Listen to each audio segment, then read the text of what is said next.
नमस्कार. Pan card क्लबमधील गुंतवणूकदार बंधू आणि भगिनींनो, आपल्यासाठी 25 मार्च 2026 रोजी एक पत्र आलेलं आहे.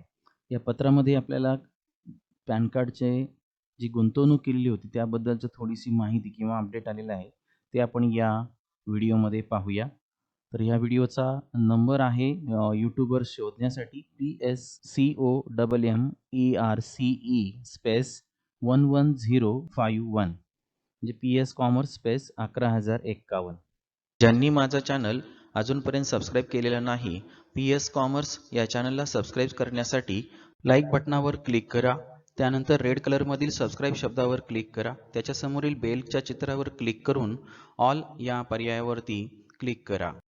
त्यामुळे आपल्याला माझ्या प्रत्येक नवीन व्हिडिओची नोटिफिकेशन आपल्या मोबाईलवर येण्यास सुरुवात होईल. चला तर मग आपल्या मुख्य व्हिडिओकडे.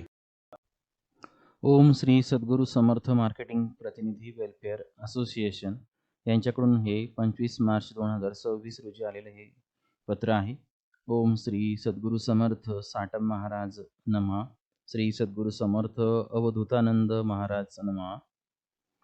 मित्र हो, सर्वोच्च न्यायालयातील 24 मार्च 2026 रोजीच्या सुनावणीतील महत्त्वपूर्ण अपडेट. यापूर्वी दिनांक 20 जानेवारी 2026 रोजी माननीय सर्वोच्च न्यायालयाने समितीला गुंतवणूकदारांच्या हिताचा विचार करून 19 महत्त्वाच्या मालमत्तांच्या मूल्यांकनाला प्राधान्य देण्याचे निर्देश दिले होते. दिनांक 24 मार्च 26 रोजी झालेल्या सुनावणीत न्यायालयाला कळविण्यात आले की समितीने जवळपास संपूर्ण मूल्यांकन प्रक्रिया पूर्ण केलेली आहे. केवळ काही अंतिम औपचारिकता बाकी असून पूर्ण मूल्यांकन अहवाल पुढील 10 दिवसात सादर केला जाईल.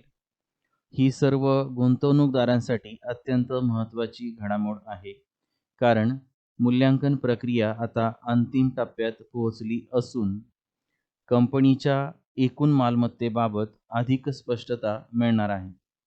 माननीय न्यायालयाने या प्रगतीची नोंद घेतली असून अहवाल सादर करण्यासाठी आवश्यक वेळ दिला आहे.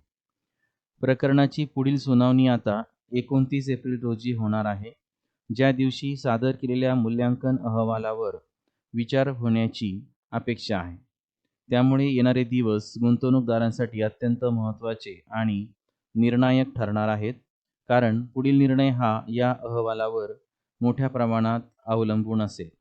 श्री सद्गुरू समर्थ साटम महाराज आणि श्री सद्गुरू समर्थ अवधूतानंद महाराज व सर्व देवी देवतांच्या कृपा आशीर्वादाने सर्व काही पीडित गुंतवणूकदारांच्या हितात हो, अशी आपण सर्वांनी प्रार्थना करूया. अवधूत चिंतन श्री गुरुदेव दत्त. श्री गुरुदेव दत्त. धन्यवाद. अध्यक्ष आहेत आपले EM गावडे. ही एक माहिती या पत्राद्वारे आपल्याला मिळाली आहे, ती आपल्यापर्यंत मी पोहोचवण्याचा प्रयत्न करत आहे. याबद्दलची पुढील माहिती आली की पुढील व्हिडिओमध्ये मी तुम्हाला पाठविणार आहे.